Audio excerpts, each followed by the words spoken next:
ಬೈಲಹೊಂಗಲ ತಾಲೂಕಿನಲ್ಲಿ ಕಳೆದ 2 ದಿನಗಳಿಂದ ಸುರಿಯುತ್ತಿರುವ ಮಳೆಗೆ ಮೂಗಬಸವ, ಬೂದಿಹಾಳ, ನಾಗನೂರ ಗ್ರಾಮಗಳಲ್ಲಿ ಮನೆಗಳು ಕುಸಿದು ಬಿದ್ದ ವರದಿಯಾಗಿದೆ.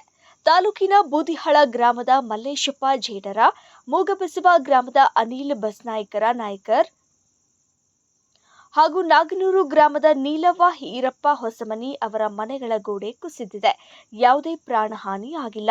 ಇನ್ನು ಸ್ಥಳಕ್ಕೆ ಗ್ರಾಮ ಲೆಕ್ಕಾಧಿಕಾರಿಗಳು, ಗ್ರಾಮ ಪಂಚಾಯತ್ ಅಭಿವೃದ್ಧಿ ಅಧಿಕಾರಿಗಳು ಕುಸಿದ ಮನೆಗಳಿಗೆ ಭೇಟಿ ನೀಡಿ ಪರಿಶೀಲನೆ ನಡೆಸಿದ್ದಾರೆ.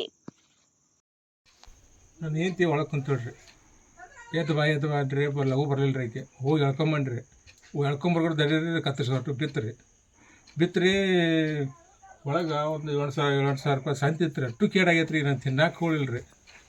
ಏನು ಮಾಡೋಕೆ ನೋಡ್ರಿಪ್ಪ ಅಂದೈತಿ. ಹೆಂಗಾರ ಮಾಡಿ ಗುದ್ದಾಡಿ ನಮಗೆ ಏನಾರು ಸಹಾಯ ಮಾಡಿ